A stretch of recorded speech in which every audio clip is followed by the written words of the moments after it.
Welcome back. Bulls can be highly dangerous animals, and care should be taken whenever handling them.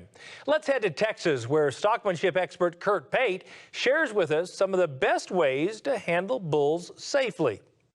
So the main two terms with low-stress livestock handling or effective stockmanship are balance point and flight zone. And those are real good terms, but let's expand on them just a little bit. When we talk about flight zone, what we want to do is get the animal to move in a manner that's not fleeing, but working away from our pressure. So we'll find out that space that we need to be away from the animal that determines that nice movement. It could be 1/4 of a mile away, or it could be 3 feet away, depending on the temperament of the animal.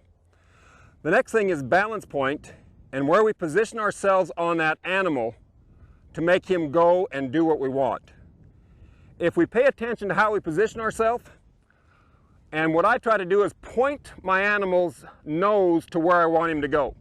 So as I walk to this bull, I'll step around here and I'll try to draw his eye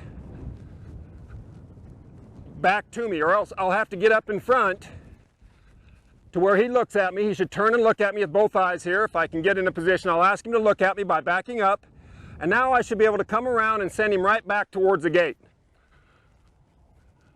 So here, now I'm putting pressure in front of the balance point, which causes him to stop or turn away. I'll widen out here, which should cause him to slow down. I'm getting farther away from the flight zone and turn towards the gate. Now I move back into the pressure zone or the flight zone.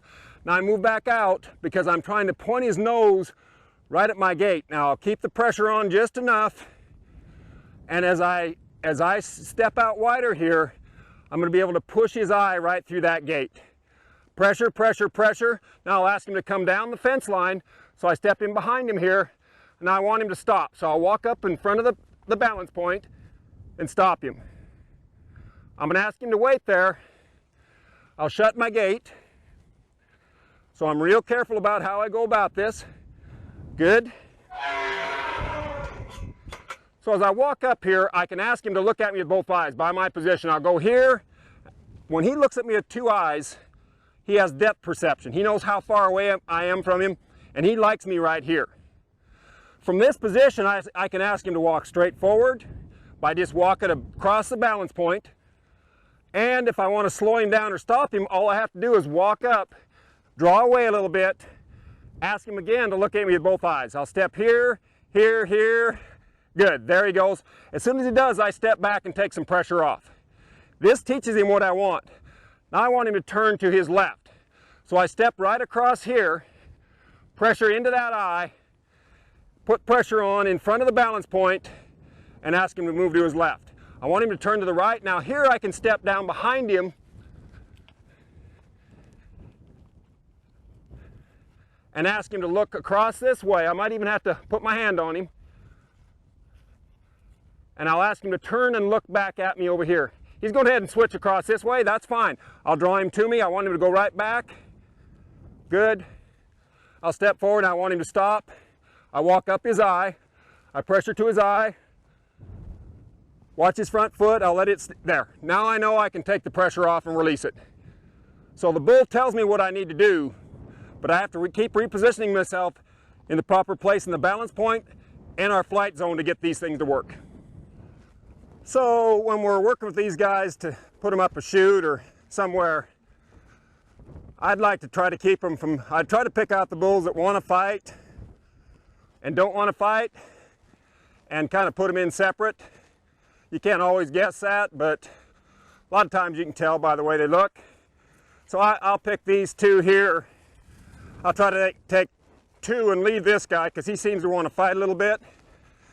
Now once I put the pressure on here, I don't take it off. I think so many people when they're working with bulls, they take the pressure off. I'm putting quite a bit of pressure on this bull.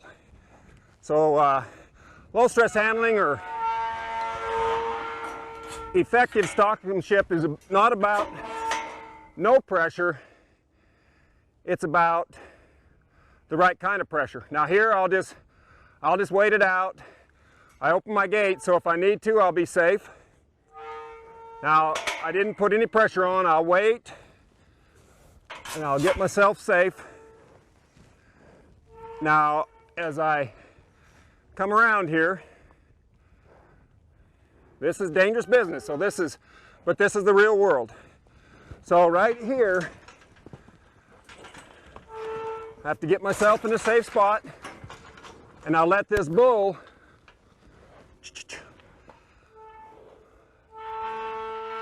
load the other bull. Now there's no way I should get in there, so I'm just going to let him do the work for me. As he comes across here, I'll just wait it out, and he should send that bull right on up in the chute. So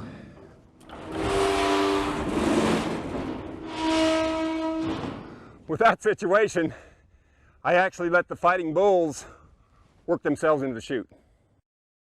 To find out more about low-stress livestock handling and the Beef Quality Assurance Program, visit bqa.org. Or you can review any of our stories by visiting our website.